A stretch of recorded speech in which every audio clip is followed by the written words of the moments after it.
Now, back in March, we told you the story of Laura Harris from Barnstaple. Laura, a cancer nurse, was diagnosed with stage 4 bowel cancer herself early last year and given just 3 months to live. The only drug which could help her wasn't available on the NHS, but as a result of generous donations, 43-year-old Laura was able to get it, and she hopes it will give her at least another 6 months with her husband and children. Our reporter Andrea Ormsby has been back to visit Laura, who has a message for us, one she hopes will save lives. A month ago, 43-year-old Laura Harris wasn't well enough to do this, but £96,000 from the public has helped her buy a new cancer drug not available on the NHS. Thank you.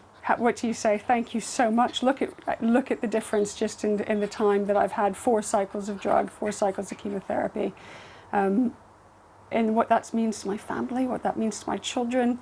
I was away at the weekend to a show with my daughter, and we were, whooping and screaming all the way through until about 11 o'clock at night, and I would never have been able to do that. For the last 7 years, Laura's been a specialist cancer nurse here at the North Devon District Hospital. Now she's a patient with stage 4 bowel cancer. If I'd gone to the doctor earlier when I was first having symptoms and they'd acted upon that, then I would be in a totally different place than I am now, probably in a place where I'd easily be looking at living 5 years or more, possibly in a place where I was curative and able to see my children grow up. I'm not in that place now, and I never will be. Now, Laura wants to use her last months of life to help save other lives. Don't neglect signs and symptoms. It's probably not a cancer, but it may be. Go to your GP, seek help, get some advice. Talk about it. Don't be afraid, don't be ashamed. I think we really need to take a leaf from the ladies' breast cancer groups and things that have really taken away the taboo of talking about our breasts and men and the testicular cancer campaign, talking about their testes. We need to say everybody poos, man, women, child, animals, we all poo. Get away from the taboo of talking about it and see your GP if things aren't right. Laura is grateful her new drug is giving her quality of life again, and she's using it to tick off things on her bucket list. I was able to go to the Grand Prix in Spain with my husband a couple of weekends ago. Some friends of ours were really generous and helped us with tickets, and I absolutely loved it. It was fantastic. We're just coming up to the 1-year anniversary of our wedding, when we got married a year ago in our back garden. And that's a really precious time, so we're going to definitely celebrate, go out for a lovely meal together.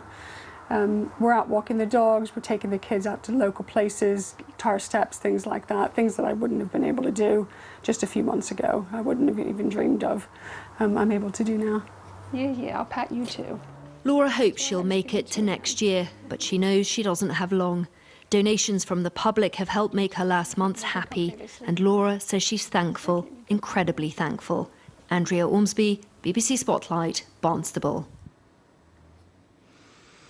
Well, bowel cancer is the 4th most common cancer in the UK, with more than 40,000 new cases every single year.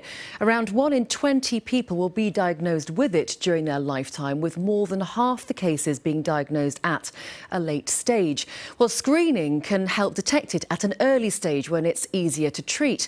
That process in this country starts at age 55 with a one-off NHS screening test, but only if it's available in your area. And between the ages of 60 to 74, you'll automatically be invited to do a home testing kit every 2 years. In America and Australia, the recommended age for testing is 50. Well, to talk more about the signs and symptoms of this disease, I popped along to the Royal Cornwall Hospital this morning to talk to colorectal surgeon Paul Lidder. Paul, Laura wants us to talk about bowel cancer, talk about poo, raise awareness, so I think we should. What is it about it that makes people laugh, squirm, go back in horror? Well, I think it's just one of those bodily functions that people are very embarrassed about. And that's really sad, because if we can catch that group of patients early when they first develop their symptoms, we can cure them. And it is a survivable condition. So what are some of those barriers? Because we sometimes get emails from people when we cover health stories like this saying, well, I went to my GP, but they said, oh no, you should be okay. And sometimes you can't get a GP appointment. So it's that sort of thing that makes it very difficult. Well, I think it's sometimes easy as health professionals to lay all the blame on patients and say that it's purely due to embarrassment. And that certainly does feature highly in one of the reasons why patients may not approach someone about it. Lots of patients actually feel that they'll be bothering or wasting their GP's time. They sort of understand the pressures that the health service is under, and they think, oh, well, I'll leave it, I'll wait. And similarly, it can be quite difficult sometimes to actually get in to see your GP or your favoured GP. And sometimes patients feel inhibited because they might have to describe all of those symptoms to a receptionist just to get your appointment, and that can be an inhibitor. Yeah. So let's talk about some of the symptoms to look out for. What do you look out for if you notice some changes? Because I know there's screening between 60 and 74, as we've heard about, but those symptoms can appear in much younger patients.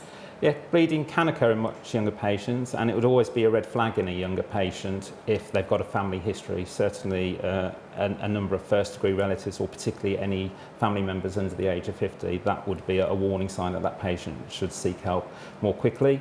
There is a bit of a myth about rectal bleeding as well. So people think that it's sometimes okay to pass blood with their motions or when they wipe their bottom if it's bright red blood. But the vast majority of cancers occur on the left-hand side of the bowel or close to the anus, and those will produce bright red blood, mimicking the symptoms of piles. And that treatment across the southwest, you can get some good treatment.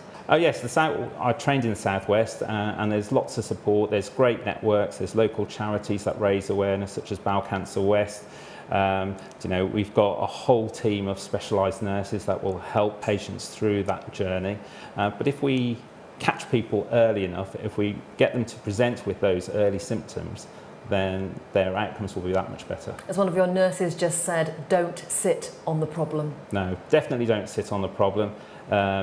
If you've had persistent bleeding for more than 3 or 4 weeks, if you've got a first-degree relative with bowel cancer, particularly if they're a younger relative, or if you're having any other symptoms, anemia or weight loss which is unexplained, or cramps, or even a lump that you can feel in your stomach, get it checked out. Paul, thank you so much. Okay, thank you. Good advice. And Laura, we know you're watching tonight. We send you all our love.